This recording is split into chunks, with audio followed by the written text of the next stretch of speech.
John 21, his story is scripted. He had been so bold, so confident, so cocky, but at crunch time, he failed. He denied Jesus not once, but 3 times. He was defeated and ashamed until Jesus showed up and gave him another chance. Now we can shout right there, because no matter how you fail, the Lord is always willing to give you another chance.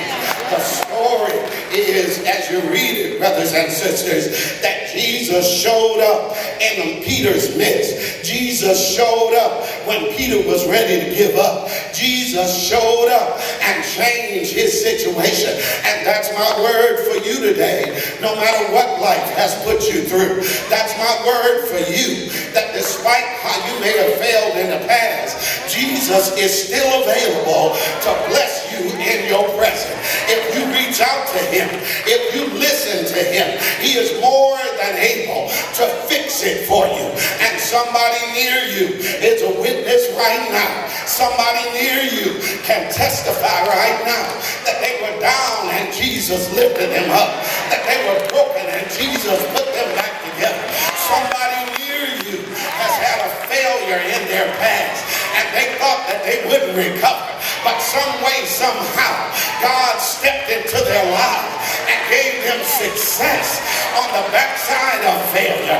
You ought to high five everybody around you and say, he's preaching about me now. See, the story is told, of this little girl who was coloring in her coloring book, and all of a sudden her crayon broke.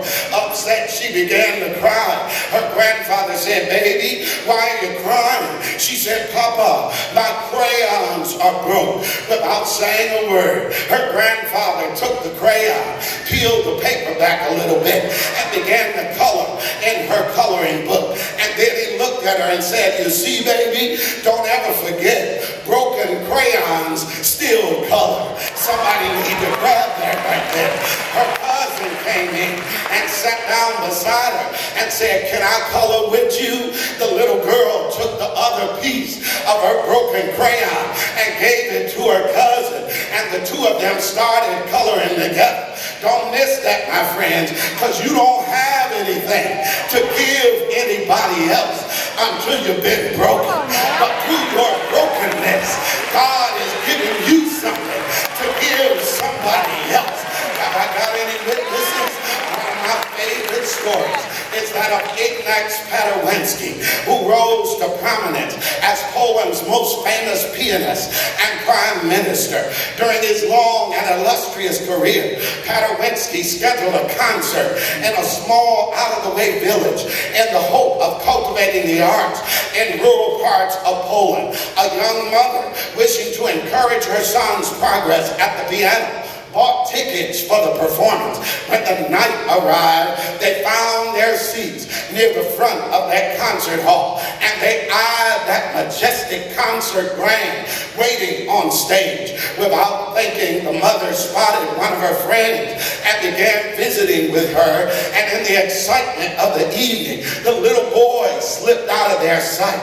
When 8 o'clock arrived, the spotlight came up, the whole audience quieted, and only then did anybody notice that 8-year-old boy seated on the stage at that majestic grand piano. His mother was aghast and stepped up to the stage and began waving him down. He waved back and then began innocently to play the only song he knew, which was Twinkle, Twinkle, Little Star. The stagehand started across the stage to retrieve the little boy, when suddenly Paderewski appeared and waved him away. The master musician quickly moved to the piano, and standing behind the little boy, he whispered in his ear. He said, don't quit, keep on playing. And with his left hand, he embraced the boy on one side and added bass notes to his Twinkle, Twinkle, Little Star.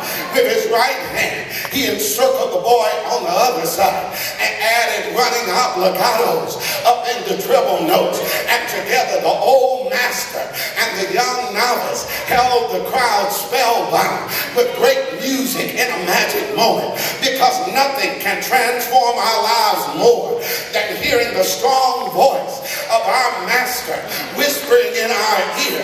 Don't quit. It may not seem like a lot, but keep on playing.